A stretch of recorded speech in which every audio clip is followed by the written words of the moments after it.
Muchas gracias por una mesa tan didáctica, tan interesante y para los periodistas vaya puñado de titulares que nos han dado al final. Ojalá que se cumplan y que los podamos ver. Gracias al moderador, a Chema López y, por supuesto, a todos los intervinientes en esta mesa de diálogo con la que, como les decía, hemos entrado en materia en este congreso. Creo, sinceramente, que la temperatura va a ir subiendo. Y me explico. A mí la deshumanización me deja frío, muy frío. Siento frío cuando escucho esa palabra. Evidentemente, si hablamos de humanizar, de humanización, inmediatamente el calor, la temperatura sube. Seguramente nos van a hablar de emociones, de lo más intrínseco del ser humano, del acompañamiento. En definitiva, el título de la conferencia inaugural de este congreso es, ni más ni menos, la humanización en el proceso de atención al paciente oncológico. Y para ello, como para todo en la vida, hace falta técnica, hace falta saber. Por eso vamos a conocer qué es, en qué consiste y, sobre todo, cómo hay que implementar la humanización en esa atención al paciente que tiene cáncer. Y para ello voy a dar paso a un auténtico experto en la materia. Se trata de Xavier Azcoitia Zabaleta, licenciado en Teología, máster en Counseling, máster en Duelo y posgrado en Cuidados Paliativos. Es el responsable de Atención Espiritual y responsable de voluntariado del Centro Asistencial San Camilo. Adelante.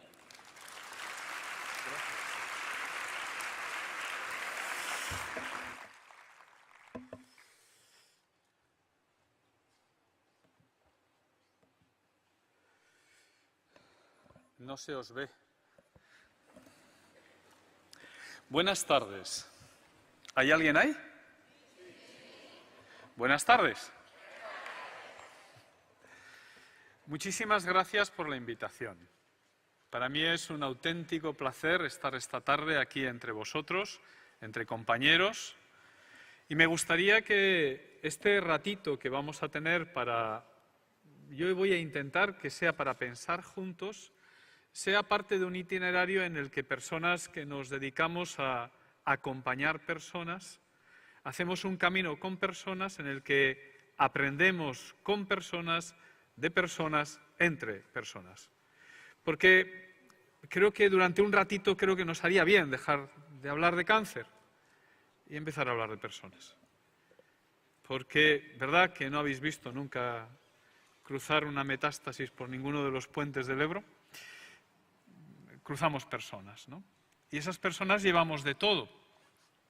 Y una de las cosas que tendríamos que llevar es fundamentalmente humanización. Yo, como soy bastante torpe con estas cosas, vamos a hablar de deshumanización. ¿Os imagináis por un momento que fuerais vacas? ¿Cuántas vacas estaríamos aquí? 400, 300 vacas. ¿Os imagináis un congreso de vacas hablando sobre la vacaización? ¿Eso en qué consiste? En tener el rabo más largo, los cuernos más afilados, tener las ubres más perfectas, dar más litros de leche, pastar mejor, mugir mejor. ¿En qué consiste vacaizarse? Parece un poco ridículo, ¿verdad? Que en el año 2017, ya a finales de este año, un grupo de personas tenga que sentarse a reflexionar alrededor de algo que debería de ser normal, habitual. Parece un poco ridículo, ¿verdad? Que los seres humanos tengamos que sentarnos a reflexionar sobre cómo ser humanos, sobre cómo humanizarnos, ¿verdad? Esto no lo imaginaríamos en un congreso de vacas.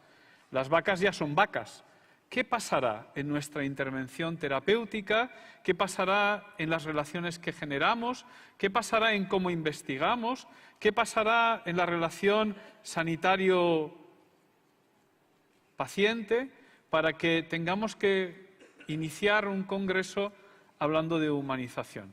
Intuyo que algo no va demasiado bien en nuestra práctica clínica, en nuestra práctica asistencial, en el acompañamiento que nos realizamos los unos a los otros para tener que dedicar en el marco de un congreso a hablar de algo que tendría que estar ya totalmente conseguido, y es que todo en nuestra vida fuera verdaderamente humano. Y por lo tanto, las situaciones de especial sufrimiento, fruto de situaciones existenciales, porque estar enfermo ni es bueno ni es malo, es una situación existencial. Una de las muchas situaciones existenciales que nos toca afrontar en nuestra vida, y lo sensato, lo razonable, lo adecuado, lo competente, lo pertinente, nos suenan todas estas palabras, es que las pudiéramos afrontar de un modo humanizado. Y da la sensación de que esto, ¿verdad?, no lo tenemos excesivamente garantizado.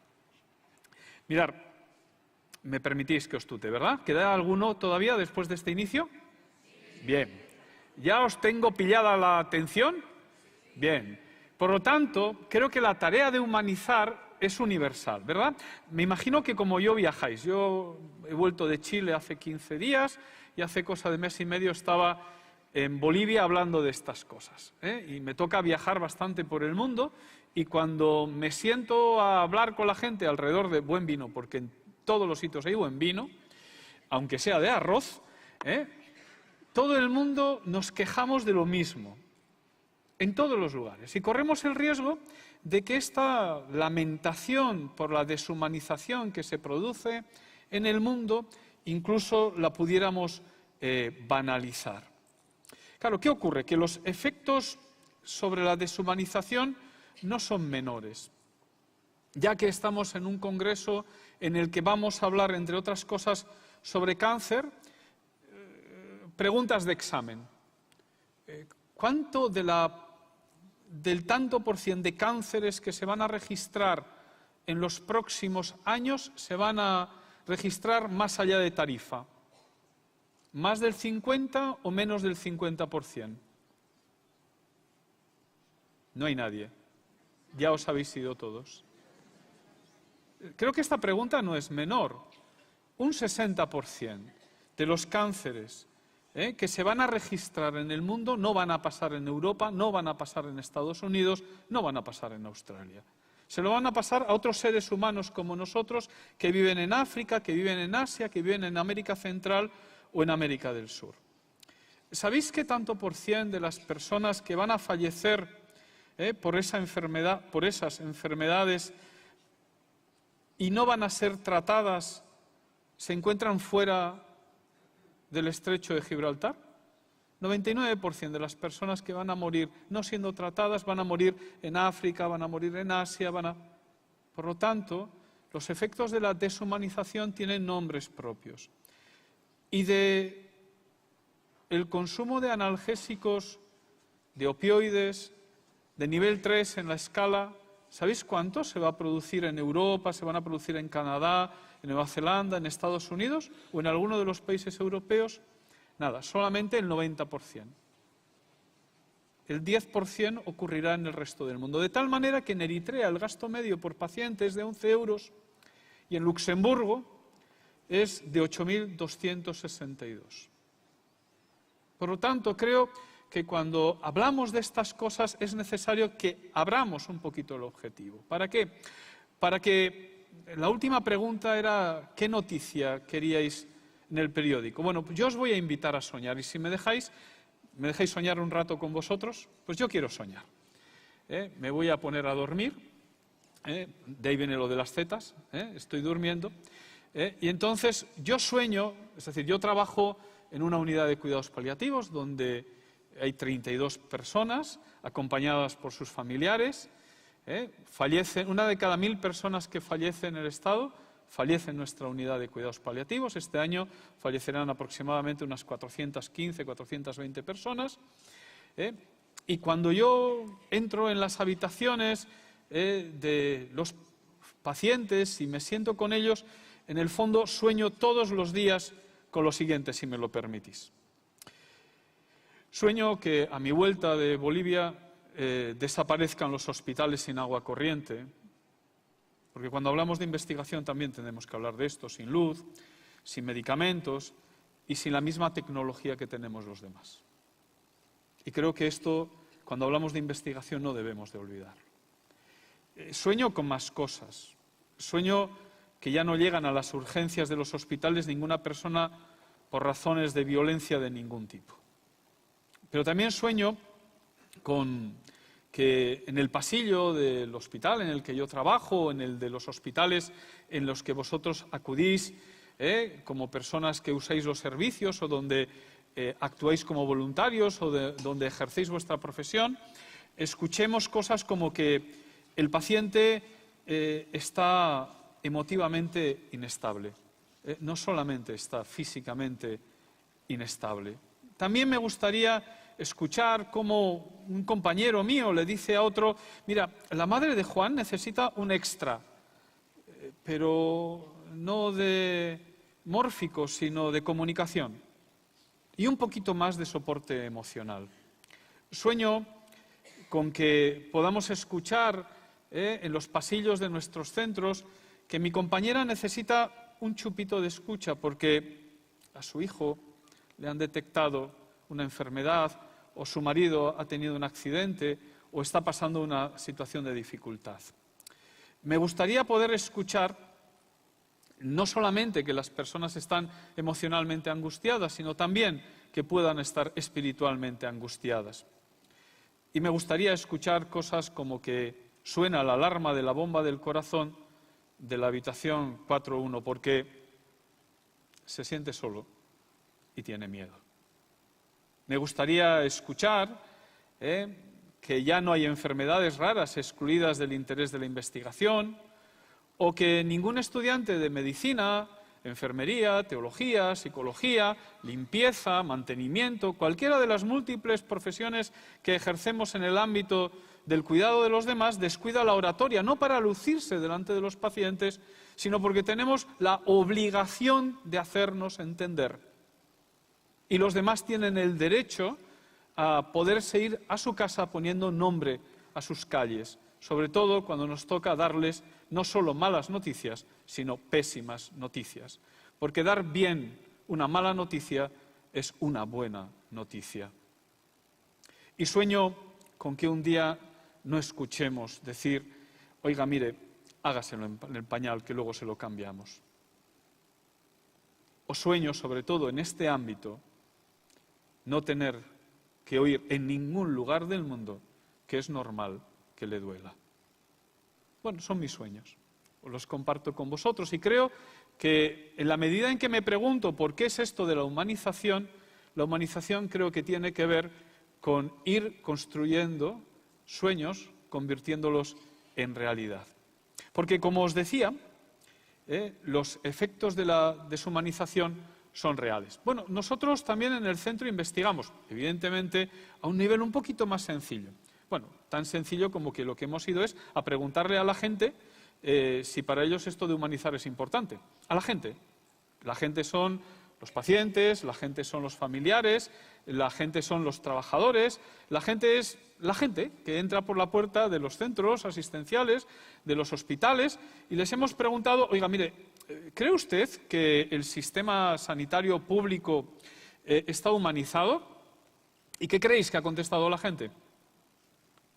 Vuelve a no haber nadie. Por favor, tráigame el holograma. ¿Qué creéis que ha contestado la gente cuando le hemos preguntado? Oiga, ¿usted cree que el sistema sanitario público está humanizado? Por el privado no hemos preguntado. No tocaba. No tocaba. Solo hemos preguntado por el público. ¿Y qué creéis que dice la gente? Bueno, pues la gente que es muy lista, porque al final habla de lo que le pasa a ellos en la vida, lo que nos dicen es lo siguiente. Mire, casi el 82% considera que está nada, poco o algo humanizado. Houston, tenemos un problema. Porque lo que la gente dice, la gente es Juan, la gente es Antonio, la gente es Luis, la gente es Miguel, es Gertrudis, es Felisa. Luego habrán estudiado, no habrán estudiado, pagan impuestos, son los propietarios del sistema, se acercan a él porque no están desocupados, sino porque les pasa algo, y cuando hacen la evaluación, Cuando hacen la evaluación de, oiga, ¿esto que le hemos hecho le ayuda a usted a ser más humano? Claro, porque la humanización servirá para ser más humano, ¿no?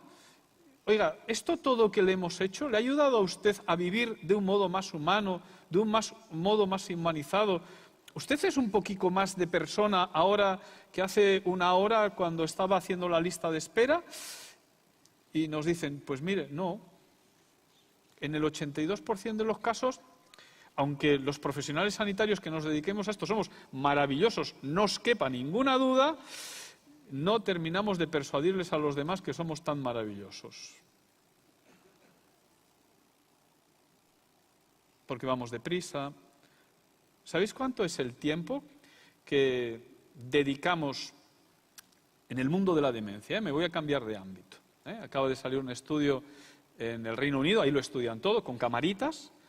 ¿Sabéis cuánto es el tiempo que dedicamos los profesionales, que nos dedicamos al ámbito del cuidado de las personas en demencia avanzada, a estar con ellos más allá del ejercicio estricto de nuestras labores, de nuestro rol profesional? 5 horas, ¿verdad? 5 minutos. ¿Sabéis en qué minuto interrumpimos al paciente que nos está contando lo que le está pasando? En el segundo 24. Cuando una persona normalmente entre 2 minutos y medio y 3 es capaz de darnos el 90% de los datos suficientes como para saber qué le está pasando realmente. Al final, estamos muy preocupados por cosas de alta intensidad y muy baja frecuencia. Cuando lo que realmente le pasa a una persona en situación de sufrimiento existencial es cosas de muy baja intensidad y altísima frecuencia. Y es que tiene mucositis refractaria. Y es que eso duele, que duele, ¿verdad? Y que te cansas de estar de pie. Por lo tanto, quizá la humanización tiene que ver con que hagamos todos un poquito con nuestras gafas y empecemos a limpiar trocitos de barro que tenemos en los cristales, todos, los profesionales sanitarios, los pacientes, los familiares, los técnicos de la administración, para poder mirar las cosas de otro modo. Entonces, como le hemos preguntado fundamentalmente a gente que no tiene licenciaturas, ni másters, ni el Águila Máster como yo, y el Máster del Universo, sino a Gertrudis, a Juana, a Antonia. Yo estas cosas las pregunto. El otro día fui a hacerme una analítica en el 12 de octubre, era el número 643, hora y media después algo tenía que hacer. Entonces yo le pregunto a la gente, yo me siento, ya habéis visto que para hablar no tengo problema, entonces yo le voy preguntando a la gente y le digo, oiga, mire usted, ¿me puede hacer un favor? Esto que usted está viviendo, ¿qué es lo que más le molesta? Y va la gente, se fía y te contesta y te dice, mire, los problemas de la deshumanización tienen que ver en un 78% con temas que tienen que ver con la institución. El 43% tiene que ver con la relación entre los profesionales y los pacientes, y los maravillosos profesionales que somos nosotros, somos el 42% del problema. Esto es lo que dice la gente. Bueno, esto es lo que digo yo, que el otro día fui, tengo un problema dermatológico, es una tontería, y entonces la médico, es una buena mujer, que me atiende y que me cuida con mucho cariño. Ese día tenía un alarde de ego y estaba con 2 alumnas a derecha e izquierda, ¿no? Era como Cristo con los 2 ladrones, ¿no? Entonces me dijo, pase usted detrás de la cortina, quítese la camisa. No me preguntó si estaba dispuesto a que entraran aquellas chicas jóvenes, porque igual me molestaba verme en mi desnudez, y sin mediar palabra me empezó a señalar cosas. Tengo una cantidad de granos en la espalda que yo desconocía, tremendos. Esperé amablemente al final de la consulta para hacerle un par de sugerencias desde la preocupación de quien entendía que un buen profesional había tenido una mala mañana y que la corrección fraterna entre compañeros de trabajo no nos vendría mal. Alta frecuencia y baja intensidad. Esto no sale en el periódico. Esto no sale en el periódico. Esto nos pasa habitualmente. Entonces, cuando le preguntamos a la gente, que llevo 15 minutos, es que tengo esto para saber el control de la hora, ¿qué nos dice? ¿Empieza a interesar esto? ¿Ya estáis aburridos? ¿Voy bien? A ver, yo tengo un pequeño problema y es que soy obsesivo melancólico. Obsesivo es que me lo estaba repasando aquí en la primera fila hace 5 minutos antes de subir. Y melancólico es que necesito no perder vuestro tiempo. ¿Vamos pillando el aire? ¿Vamos bien? Por lo tanto, ¿qué nos dice la gente? No sé si estaríais de acuerdo, pero dicen, mire, cuando les preguntamos qué pasa y la gente nos contesta, mire, respecto a nosotros, los de la bata blanca, que yo soy de los de la bata blanca, dice, mire, que te falta preparación, chaval. Que a los directivos se les ve poco interés, que no se os ve con demasiada motivación ni compromiso y que algunas veces se os olvida de que estáis trabajando con personas. Pero nos dice más cosas. Mirad, en la relación se os olvida tratarnos como seres humanos integrales. No nos escucháis demasiado y no os temáis tiempo para ello. Algunas veces salimos con la sensación de que no nos deis un buen trato y no solamente repartís números, que estos que te ponen 533, sino que incluso te tratan como a uno de ellos. Y respecto a la institución, ¿qué nos dicen? Que falta personal, y es verdad, que hay masificación, y es verdad, que hay listas de espera, y es verdad, que vamos corriendo y con prisa, y que además, como no te descuides, te cambian de médico.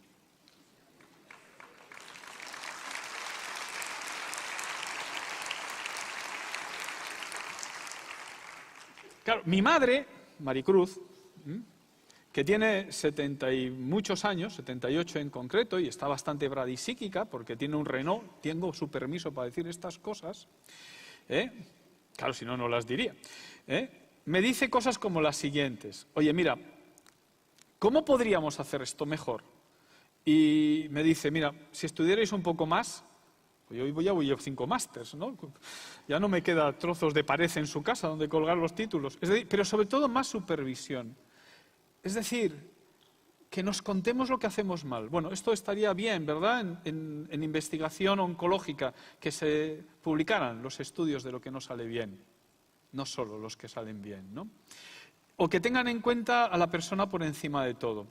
Claro, y en la relación, ¿cómo podríamos hacerlo mejor? Pues mira, tener una atención más directa y familiar. Laín entra algo, no suena este señor, ¿no? Laín nos exigía a los sanitarios que fuéramos amigos de nuestros pacientes. Y tenía razón, no colegas, amigos, leales, personas que no abandonan a los demás en el oscuro camino de su sufrimiento. Que seamos amables, es decir, amables viene de amar, cercanos, por lo tanto que asumamos contagiarnos, porque el cáncer no se contagia, pero el sufrimiento sí. Y ser empáticos, que no es ponerse en el lugar del otro, que ya ocupa él el suyo, sino ponerse sus zapatos, que siempre son incómodos y difícil de mantener en el equilibrio cuando te toca ver la vida desde la experiencia del otro. Que el médico, que los profesionales sanitarios conozcamos a los pacientes, que seamos educados y sensibles.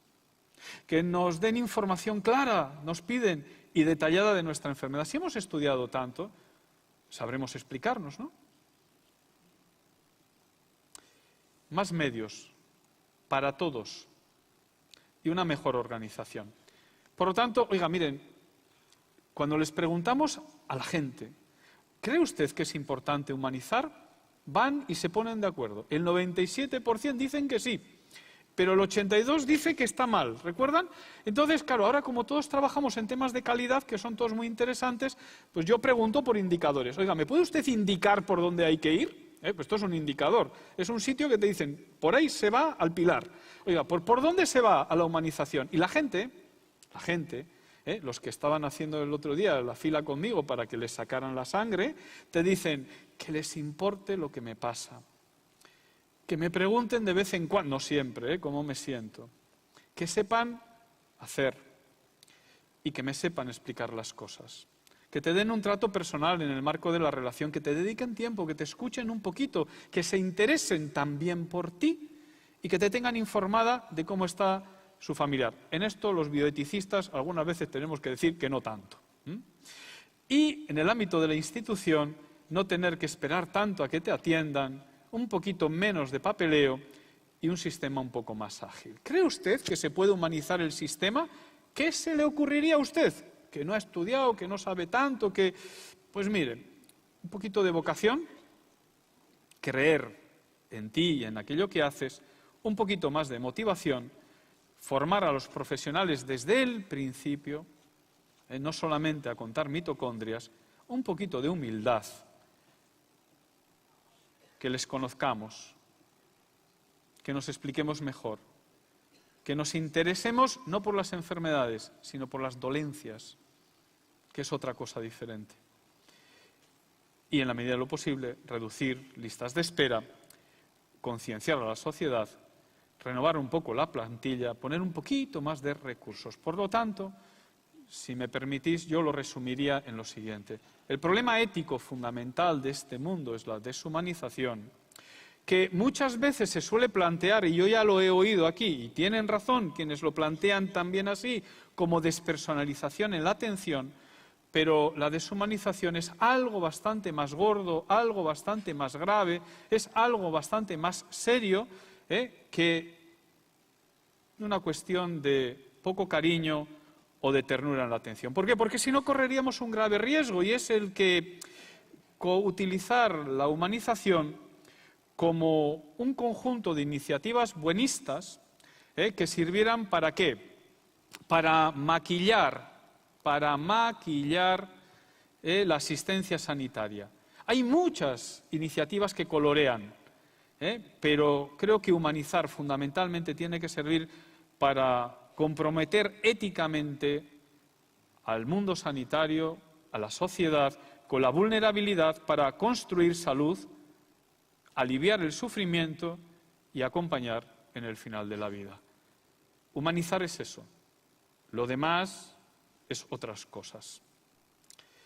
Por lo tanto, creo que es importante que, ya que yo he venido aquí, pues aparte de contaros lo que ya sabíais, que es lo que la gente dice, porque todos nosotros somos gente, también darle una vueltita a cuáles serían estas causas de la deshumanización. Y voy rapidito. La primera de ellas sería la tecnificación de los procedimientos de ayuda a la dependencia y en la enfermedad. Cuidadito, no estamos en contra de la técnica. Como decía Ortega, no hay ser humano sin técnica.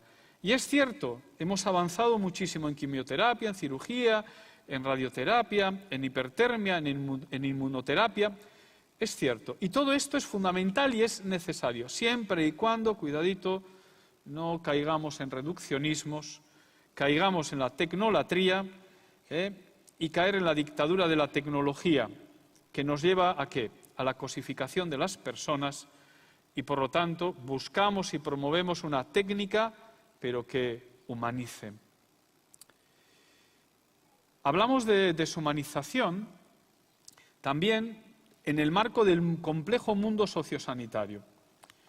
Creo que tenemos que darnos cuenta de que en este sistema muchas veces las personas nos convertimos en objetos de experimentación, no en sujetos, sino en objetos de experimentación, y el hospital se convierte en una factoría en la cual los pacientes son atendidos en cadena, como si estuviéramos en un montaje de automóviles. Y la deshumanización en el servicio aumenta el malestar del enfermo y con frecuencia es causa y origen de nuevas enfermedades. Síntomas de ello son la masificación, la despersonalización o la burocracia. Pero si aterrizáramos en el ámbito del mundo oncológico, nos encontraríamos que muchas veces hay ciertas palabras que no se utilizan. Cáncer. Parece ser que es un signo del horóscopo. Yo trabajo en una unidad de cuidados paliativos y les pregunto qué hacen en nuestro centro. Un 30% viene a rehabilitarse. ¿De qué? ¿Sabéis qué tanto por ciento de información no se recibe después de oír ciertas palabras? El 70%. ¿Cuántas veces nos han preguntado al salir de la consulta, ¿qué ha entendido usted de lo que yo le he contado? ¿Os lo preguntan habitualmente? Sí, uno ha dicho sí. ¿Y el resto? Entonces, ¿qué saben de lo que os hemos dicho? ¿Cómo validamos los profesionales que aquello que les contamos a nuestros pacientes ha llegado? para que puedan hacer algo con esa información. Como dice un buen amigo, cada vez que decimos algo es una flecha que lanzamos que tiene que llevar medicina en la punta. Si no, aquello es un dardo. Información no inteligible. El soporte psicológico no se ofrece de entrada, sino que además hay que irlo a buscar. El entorno es muchas veces frío o poco adecuado, se nos comunican las cosas con una mesa en medio, no se sabe muy bien para defender a quién, siempre y cuando no nos encontremos con un pasillo. Nos encontramos con profesionales que estamos muchas veces asustados y ejercemos la comunicación desde el autoritarismo o desde el paternalismo o desde la excesiva protocolización, sin hablar de las largas esperas o de la descoordinación. Vivimos en un mundo en el que la técnica muchas veces se ha convertido en la tecnolatría. Y creo que de vez en cuando sería bueno recordar a Hipócrates cuando decía que el objetivo de la medicina no es otro que disminuir la dolencia de las enfermedades y evitar el sufrimiento a los enfermos. ¿Me das las luces? ¿Quiénes somos los profesionales sanitarios? Mirad las manos. ¿Cuántos de nosotros tenemos, lo mantenéis en alto, una definición operativa de sufrimiento? En clínica, operativa de sufrimiento. Que puesta en la historia clínica, cualquiera de mis compañeros entendería exactamente igual que mucositis refractaria.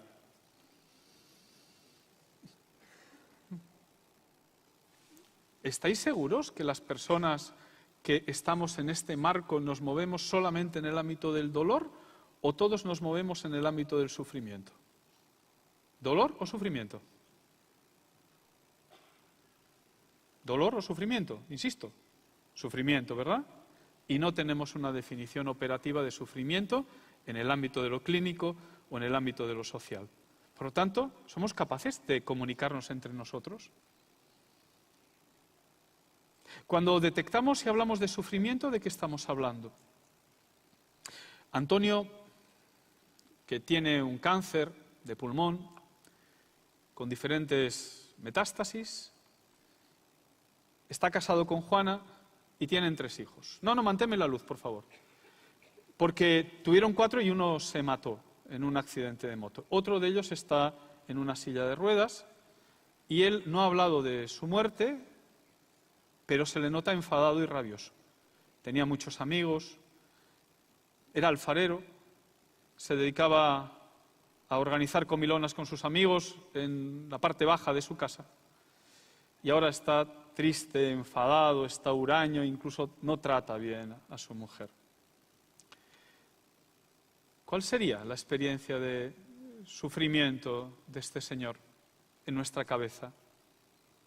¿Estamos detectando dentro de nosotros amenazas? Sí, ¿verdad? ¿Y recursos? ¿Verdad? Si no detectamos recursos, ¿quién se convierte en el recurso? Yo. Esto es paternalismo, ¿eh? Y por lo tanto, en vez de liberar los recursos que se encuentran en aquella persona que tiene la experiencia de sufrimiento, la hacemos más desvalida y más vulnerable. Por lo tanto, humanizar consiste en ayudar a que, entre otras cosas, los bloqueos, el miedo a preguntar, la falta de alfabetización en salud, porque nadie tiene por qué saber de esto hasta que le pasa, la actitud defensiva, que es, entre otras cosas, comprensible, esa infointoxicación de la cual hablaba una de las compañeras en la mesa anterior, el sentimiento de inferioridad fruto de la enfermedad o las múltiples interrupciones a las que se ven sometidos van haciendo de las personas, como hacía en la diapositiva anterior, más desvalidas y más vulnerables. Bueno, criterios economicistas. Voy a pasar rapidito de esta. El negocio de la sanidad, el cumplimiento de los objetivos, el papel de la iniciativa privada. ¿Hacia dónde va la sanidad mundial? Os lo dejo para que lo vayáis leyendo. Como luego quedará, la escasez de recursos. Por ejemplo, las listas de espera, que son fantásticas para organizar a la población. ¿Qué ocurre? Que nos encontramos con excesiva burocratización, con fragmentación geográfica, ya lo habéis hablado, visión del paciente como usuario y consumidor de servicios. Es muy interesante, es decir, aquel que paga es visto como consumidor. Incorrecta valoración del índice de satisfacción del paciente o una gestión basada en datos económicos no asistenciales. Medimos la felicidad, por ejemplo, la situación sociopolítica, la corrupción, paso de ella, la naturaleza propia de nuestro trabajo, es decir, como estas cosas no pasan, esto pues es un chiste totalmente viejo de Forges y absolutamente desactualizado, no sé cómo se me ha olvidado quitarlo de las diapositivas. Esto no nos ha pasado nunca, ¿verdad? Por lo tanto, las faltas de condiciones adecuadas de trabajo. ¿Qué pasa con nuestra motivación intrínseca? ¿Quién cuida en el ámbito laboral la motivación intrínseca que un día nos llevó, en el caso de los profesionales, a querer dedicar una parte importante de nuestra vida al cuidado de los demás? Las pocas motivaciones extrínsecas, el contacto permanente con el sufrimiento y el riesgo del burnout, pero no por las malas condiciones laborales o contractuales, no, sino por algo mucho más complejo que es la fatiga de compasión, que es lo que ejercemos en la relación entre nosotros, compañeros de trabajo, y con los pacientes y los familiares. De tal manera que aparecen múltiples síntomas conocidos como el no puedo más, el me duele la cabeza, la despersonalización, el yo a lo mío o todo me da igual, llegando muchas veces a un cierto o gran desinterés por la vida.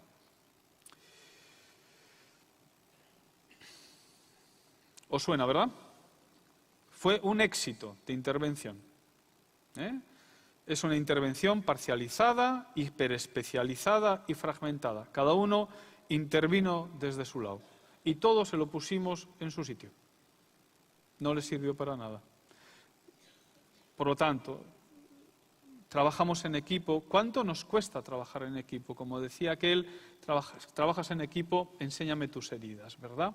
En el que nuestros egos van chocando los unos contra otros, porque, de verdad, los profesionales que nos dedicamos a esto tenemos que orear, entre otras cosas, nuestro inconsciente, porque es de preocupar que uno considere que la tarea fundamental en su vida es ayudar a los demás y creer que de primeras uno vale para ello.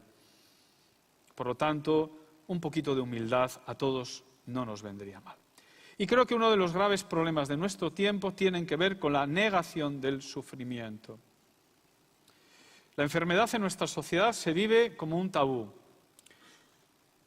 Y todos los mensajes que nos van llegando tienen que ver fundamentalmente con el espejismo de una eterna salud. Una cara de la incultura indolora es la lucha a la muerte contra la muerte. Nuestra sociedad lucha a muerte contra la muerte. No integramos que la muerte conlleva en muchas ocasiones dejarse llevar por un gran número de falsas esperanzas. Habrá otro centro más avanzado, un fármaco experimental, un aparato más sofisticado que va a lograr vencer la muerte. Se depositan esperanzas desmedidas en la medicina, como si fuese la ciencia de alargar la vida, provocando así una profunda deshumanización del morir. ¿Sabéis cuál es el porcentaje, el tanto por cien de mortandad en España? ¿Sabéis el dato? ¿Desconocéis el dato? Bueno, por lo menos os llevaréis esto. 1 por persona.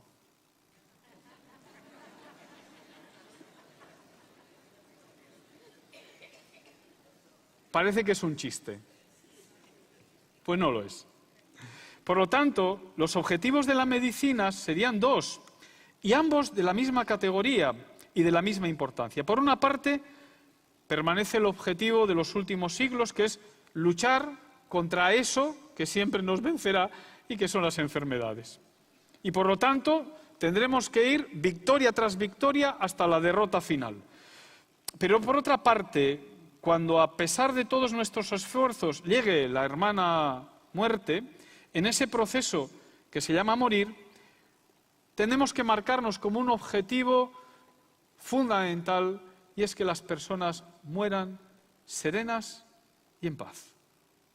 Y esos dos objetivos, que son luchar con todas nuestras fuerzas contra las enfermedades, pero conseguir que las personas vivan su vida con plenitud, llegando a descansar muy vivos y en paz, debe de ser otro de nuestros objetivos.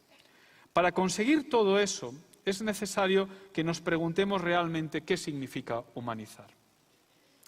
Mirad, no es lo mismo ser humano que vivir humanamente.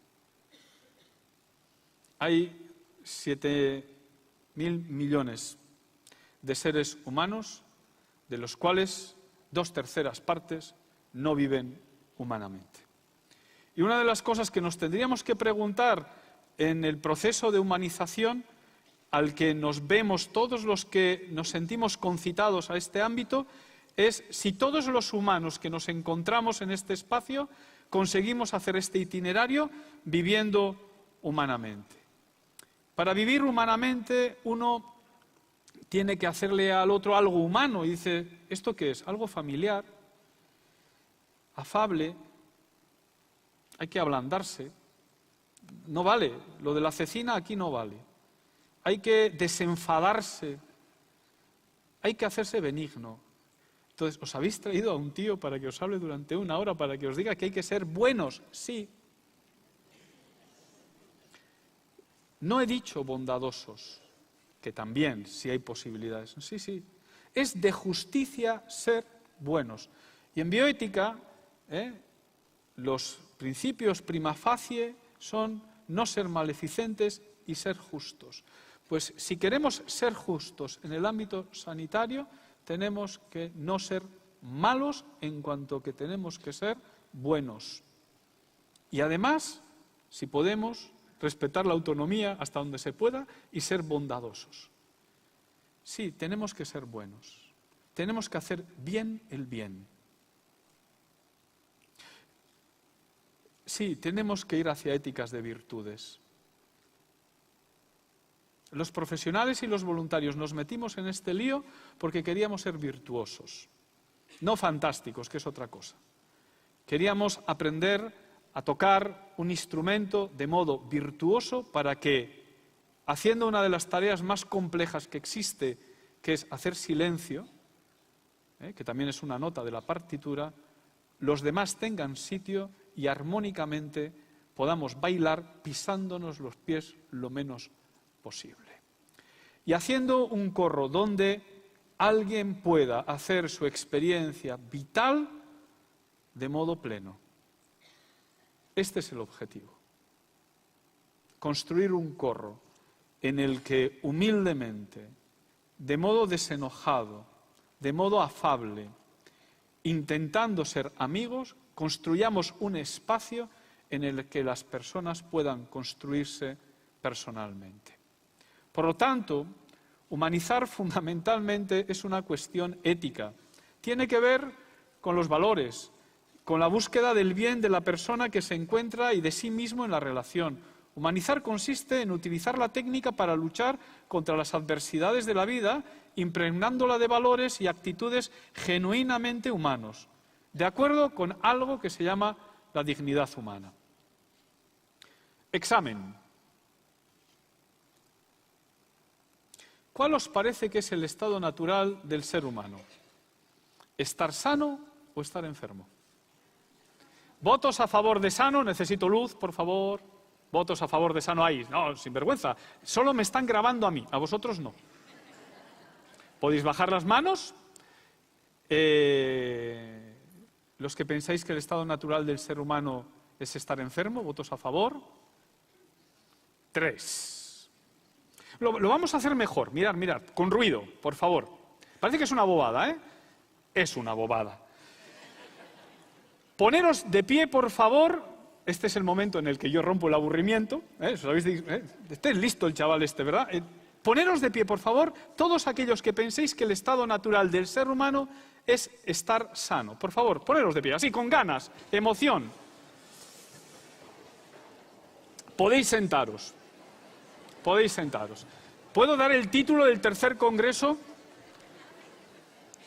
¿Por qué la gente que nos dedicamos al cuidado en el cáncer no nos enteramos? No pretendo molestar, ¿eh? Los griegos, ¿sí? ¿Sabéis dónde estaban los griegos, no? En el sur de Italia.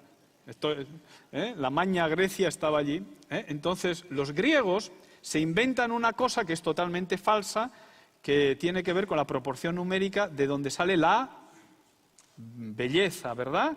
Por lo tanto, como yo tuve un profesor, cuando estudiaba en la Facultad de Psicología, me dijo, mira, si te gusta la Venus de Milo, ya sabes, a terapia, porque es un ejercicio matemático puro. Por lo tanto, la belleza es armónica y matemática. ¿Estamos de acuerdo? Para los griegos. Por lo tanto, lo que no es bello es feo. ¿Y lo feo es bueno o es malo? Es malo. Y tenemos la obligación moral de acabar con ello. Si el estado natural del ser humano es estar sano, no estar sano es antinatural. ¿Cuántos de los aquí presentes tenéis algún tipo de dolencia? ¿Le cambiamos el título al congreso? Segundo congreso de gente antinatural hablando de cáncer.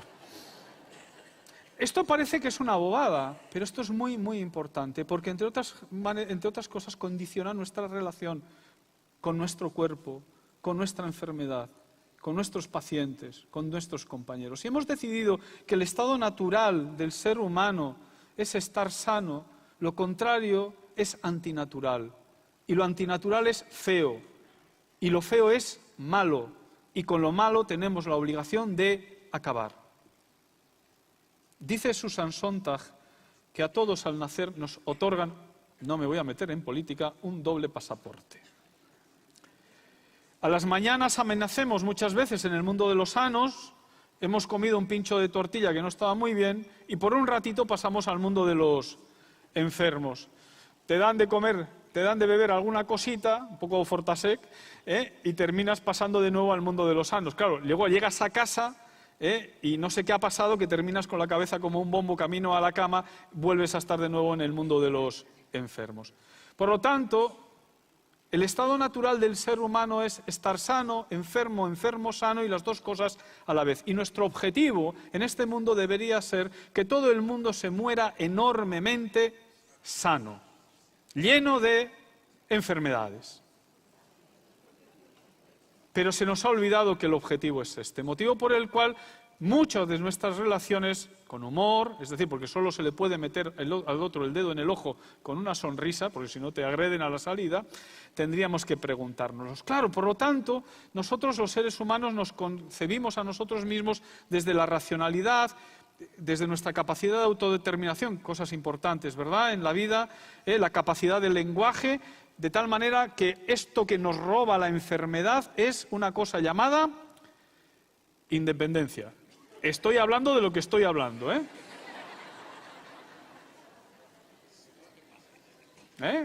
Es bueno que nos riamos un poco de nosotros mismos, ¿verdad?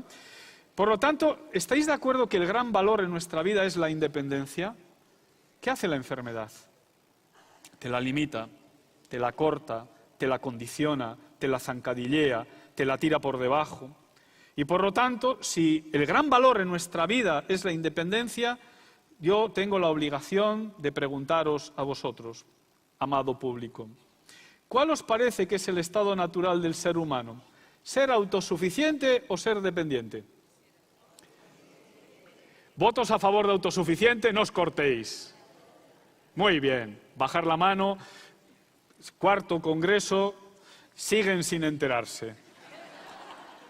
Manos arriba quienes se autoembarazaron a sí mismos. Manos arriba quienes se parieron a sí mismos. Manos arriba quienes se acariciaron a ellos mismos por primera vez. Manos arriba quienes se amamantaron, quienes se autosonrieron, quienes se acariciaron, quienes nos enseñaron a sonreír, llorar, quienes nos abrazamos a nosotros mismos. No existe el momento de independencia en la vida del ser humano. Por fortuna, solo somos dependientes. Este es el chollo del siglo. Por lo tanto, nuestro futuro es el abrazo del otro. Nuestro futuro es el otro. Esta es nuestra condición existencial. Nacemos vivíparos, no somos ovíparos. Nacemos por terminar. Por eso aspiramos no a la perfección, aunque el capitalismo neoliberal nos cuente otras cosas. Aspiramos a la plenitud. Y la plenitud es poder descansar serenos y en paz en brazos de quienes nos son leales, porque incluso en ese momento se han convertido en nuestra familia y tienen rostro de profesional sanitario o de voluntario si no hay otra cosa más en la habitación. O incluso el compañero de cama si tengo que compartir la habitación.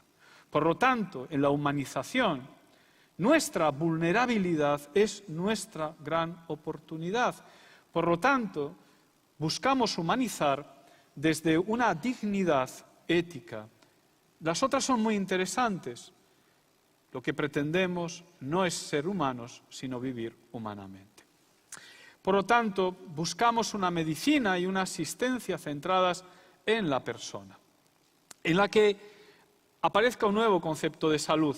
Entendía que no se puede humanizar la atención al paciente oncológico, ni a nadie, si no somos capaces de avanzar en diferentes modelos de salud, de tal manera que aquel modelo de gracia-desgracia en el que no voy a parar, o el de ausencia de patología, o el de la OMS de bienestar, sea superado por la capacidad de llevar adelante un proyecto de vida. Esto es estar sano. Y este debería de ser el objetivo.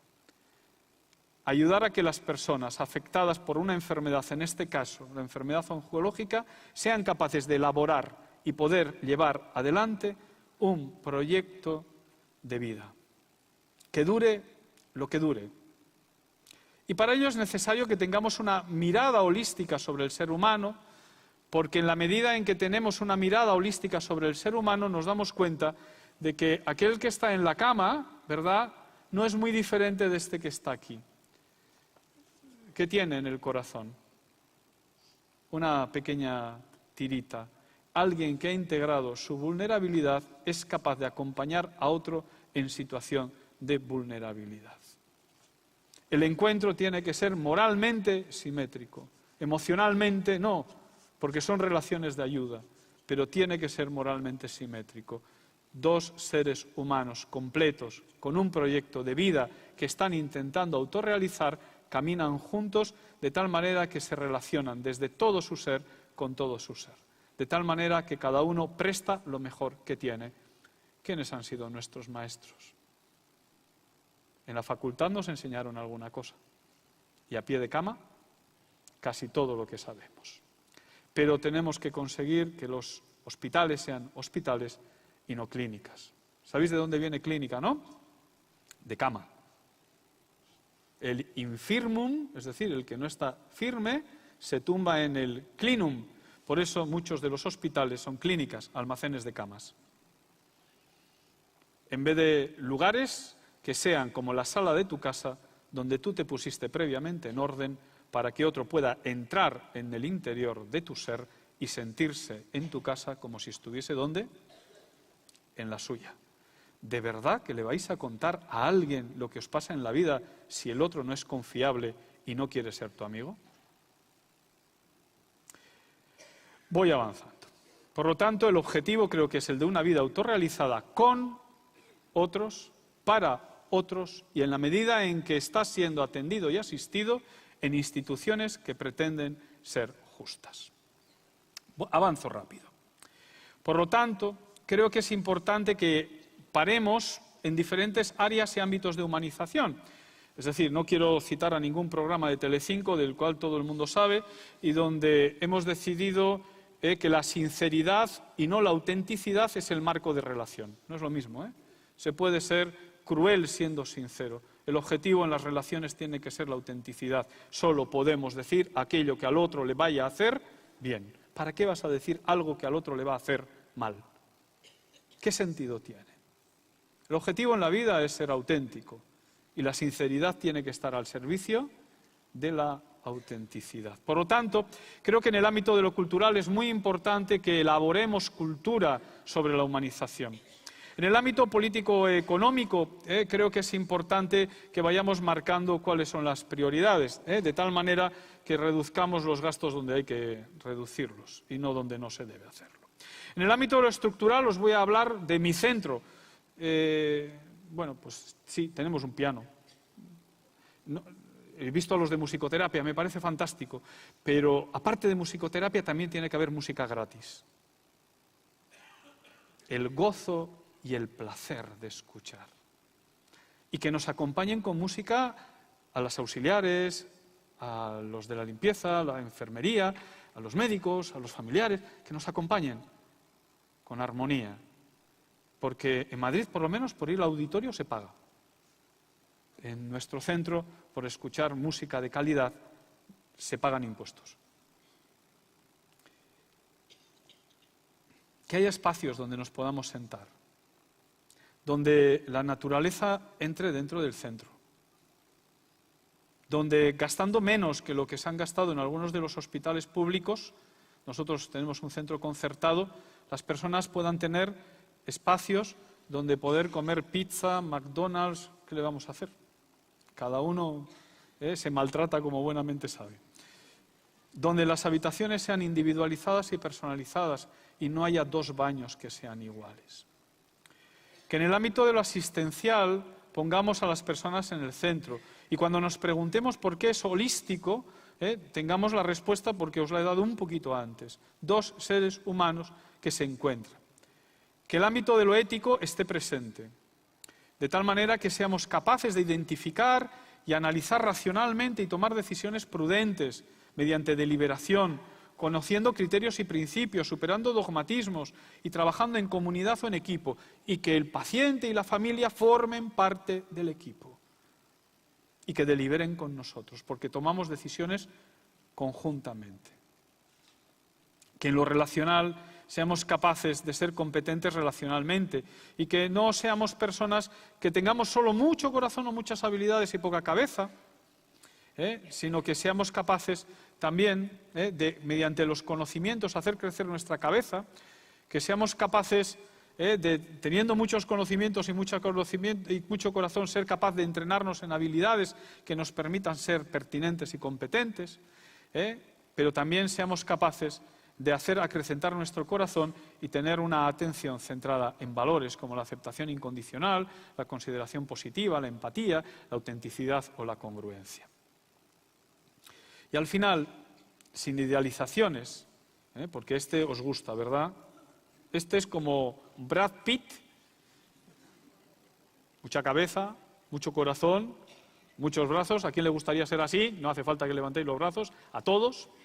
No os preocupéis, no soñéis, este no existe. El que existe es este. Alguien que es capaz de integrar la propia vulnerabilidad, como decía Jung. Alguien que es capaz de hacer carne de su carne su sufrimiento y construir con él un edificio sobre el cual poder sostenerse en pie.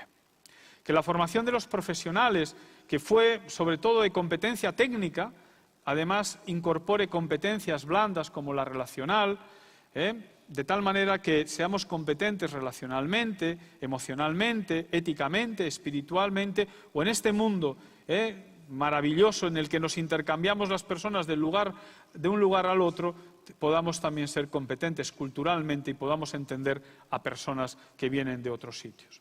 ¿Quiénes estáis de acuerdo con esto? Un paciente es igual a una persona más una enfermedad. ¿Votos a favor? Todavía se atreven, Quinto congreso. Repaso. Un paciente es una persona, punto, y se acabó. Porque si tiene una enfermedad también tendrá una hipoteca y también tendrá un coche y tendrá familia. Entonces, en el momento en que hagamos todo el listado de todo lo que tiene, ponemos enfermedad.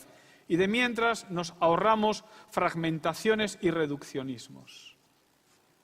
¿De verdad creéis que nuestras historias clínicas detectan recursos o solo detectan amenazas y déficits?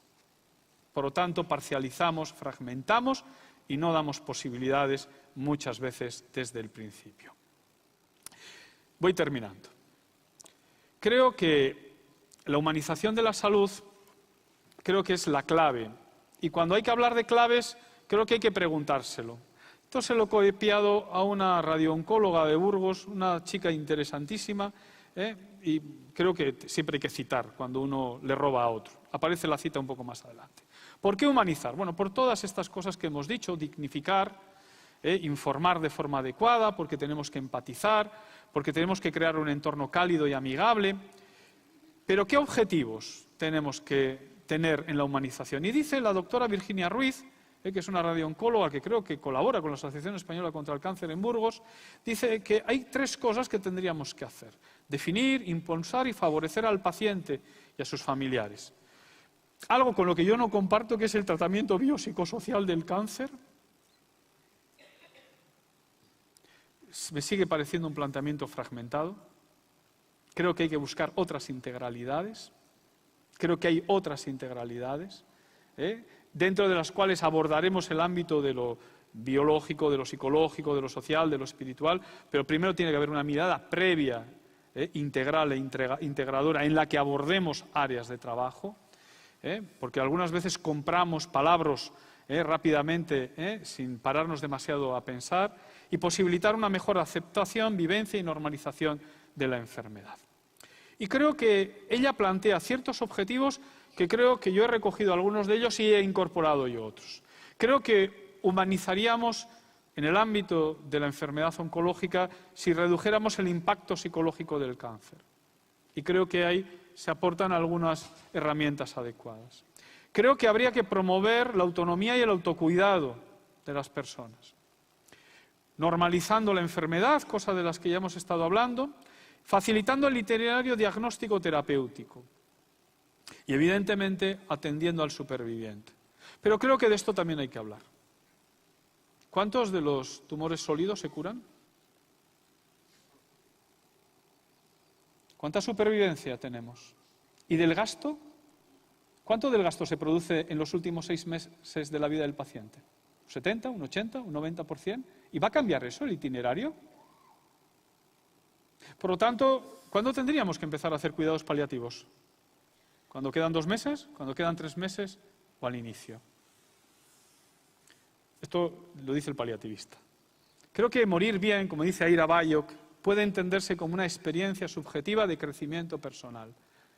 Morir sirve para crecer. Es la gran última oportunidad que nos da la vida, pudiendo vivir un tiempo lleno de sentido y con una percepción de conclusión. Y eso supone ver el morir como un proceso biológico y biográfico, y donde tratemos el dolor y el sufrimiento en busca de una muerte en paz. Por lo tanto, tenemos que recuperar términos como dignidad de la persona, muerte no solo como problema, sino como misterio, y creo que tenemos que incorporar, motivo para el 6º Congreso, la compasión como herramienta fundamental en nuestro trabajo. Me ha llamado mucho la atención que del voluntariado hablamos de puntillas. Bueno, yo quiero decir algo. Creo que toda la acción social no es voluntariado. Y lamento que haya una ley de voluntariado en este país en el que todo sea voluntariado. Creo que es muy importante reivindicar el voluntariado como tal. Creo que un voluntario es aquella persona que, movida, no está quieta, por la compasión, que no es la pena, hacia quien sufre, trata de responder. Por lo tanto, su silencio no es mutismo, sino es alguien que quiere escuchar para acoger y acompañar adecuadamente, con todas sus capacidades y dedicando parte de su tiempo a otras personas para participar de manera altruista en diferentes proyectos dentro de una organización voluntaria. Y creo que los voluntarios fundamentalmente sirven para una cosa, para rescatar a las personas enfermas y volverlas a convertir en ciudadanos. Uno tiene derecho a hacer el itinerario de dificultad existencial en su vida sin dejar de ser ciudadano. Somos mucho más que personas con enfermedades, somos mucho más que personas enfermas. Seguimos siendo Juan, seguimos siendo Luisa, seguimos siendo vecinos, seguimos siendo ciudadanos y tenemos derecho a tener un proyecto de vida que podamos autorrealizar con otros y para otros, y si nos están atendiendo en medio de una sociedad, de una institución que aspira a ser justa. Creo que no podemos olvidarnos del duelo, porque quien vive una situación de enfermedad oncológica va haciendo múltiples duelos y creo que tenemos que intervenir adecuadamente para que el duelo no se complique. Este es uno de los recursos que nosotros tenemos en el centro, que es el centro de escucha, y eso que veis ahí a vuestra derecha es la UMI móvil, que entre otras cosas acompaña en duelo a personas que no pueden desplazarse.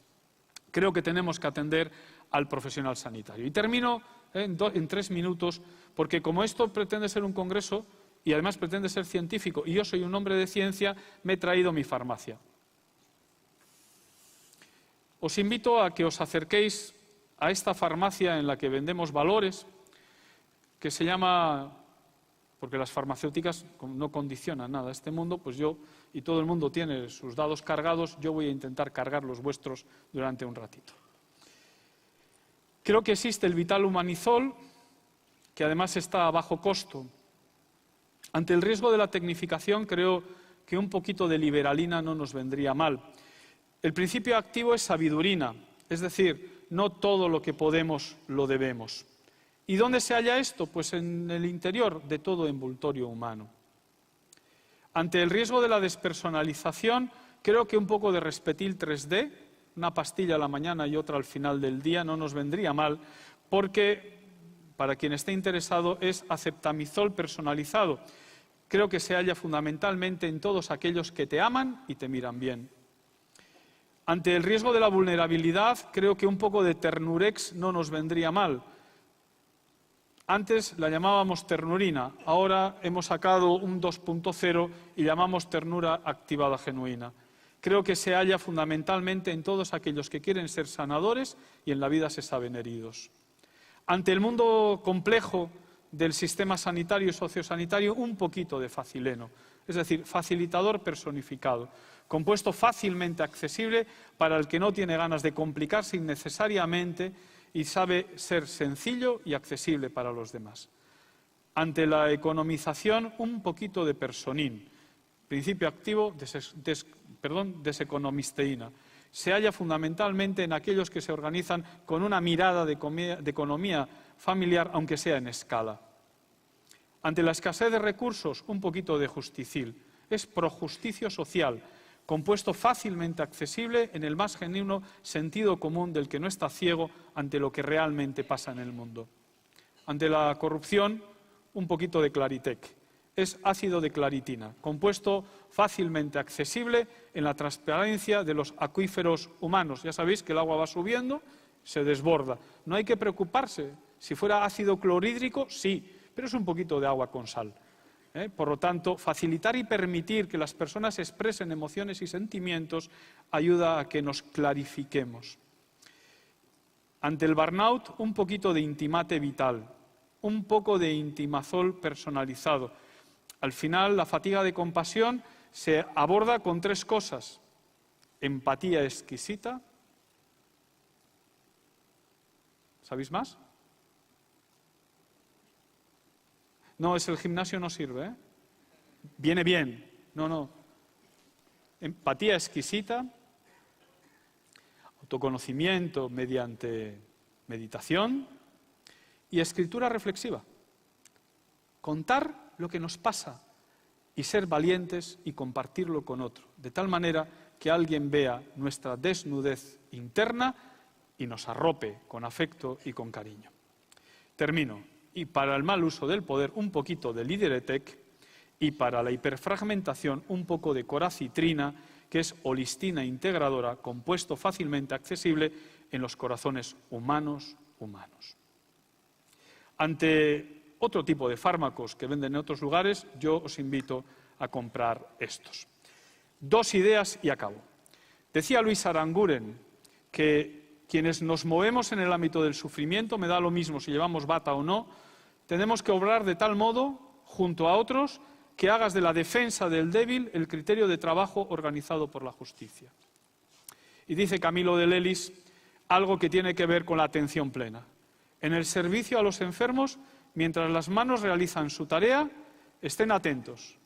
Los ojos a que no falte nada, los oídos a escuchar, la lengua a animar, la mente a entender, el corazón a amar y el espíritu a orar.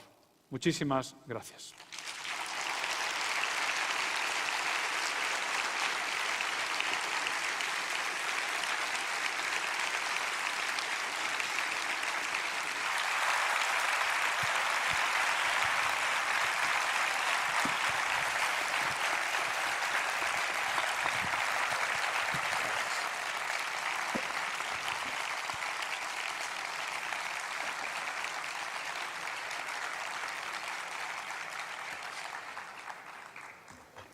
Gracias de verdad.